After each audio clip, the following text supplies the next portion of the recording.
Well, Caster Semenya is widely expected to add a gold onto South Africa's medal tally, and we do look forward to the final coming up this weekend. Well, moving on to some other news now, millions are feeling the brunt of Southern Africa's worst drought in 60 years, the impact of which is being felt as far afield as Ethiopia.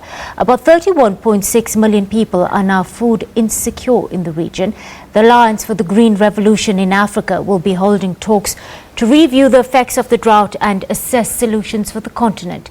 Well, Sean DeClean is the head of strategy and partnerships at the Alliance AGRA, and he joins us now on the desk. Good afternoon, Sean. Thank you for your time on the SABC News Desk. Good afternoon. Well, the entire region's still grappling with the drought situation. Speak to us of its impact on smallholder farmers. Well, if you're a smallholder who's reliant on rainfall, the unpredictability, the extent of this drought, I mean, it's tragic.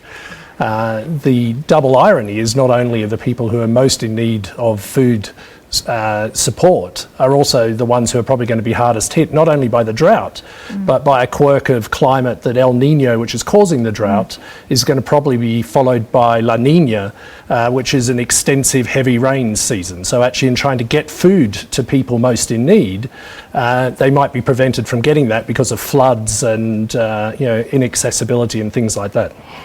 What's on the agenda exactly for this week's gathering, and how do we ensure that this doesn't turn into another talk show?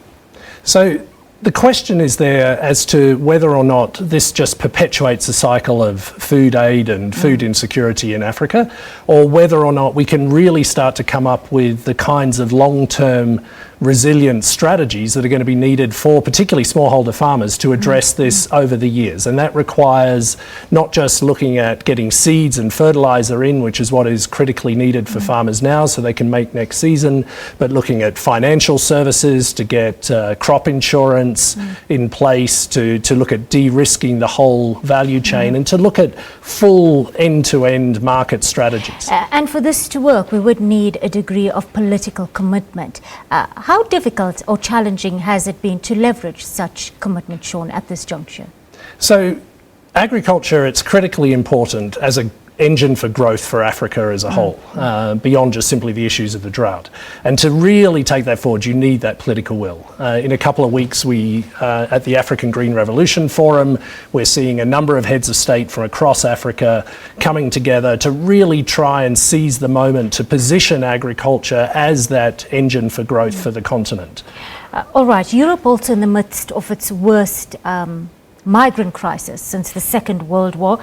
So we do run the risk of the drought problem in Africa becoming overshadowed a little. How do we keep it on the global agenda? So I mean, agriculture is that driver for the continent. It's where a lot of the jobs are going to be created, a lot of the SME focus, a lot of the investment is going to go into that area. And so if we get this right, in a way, it talks to some of the critical underlying issues for some of these big challenges, climate change, migration, and all of that. So actually positioning agriculture as a central part of the agenda for Africa is important in addressing all these issues.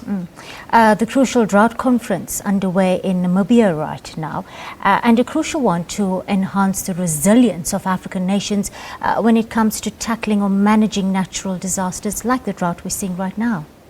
Exactly, and I mean, you need this. The fact about a drought is it requires a really significant degree of cooperation between different agencies, different parts of the government, and to achieve that, to achieve a full systems approach, it really requires a rethink in terms of leadership. We can't be thinking anymore in silos where you're just thinking about water on one hand, thinking about food security on another, and thinking about climate change at another level, and not bringing all of these together. So looking at this in a comprehensive, integrated way is going to be critical, and that's where this being more than a talk shop and looking at real on the ground action is so vital. Thank you, Sean. It's been a pleasure having you on the SABC News Desk. That was Sean DeClean. He's the head of strategy and partnerships at the Alliance for Green Revolution in Africa. Moving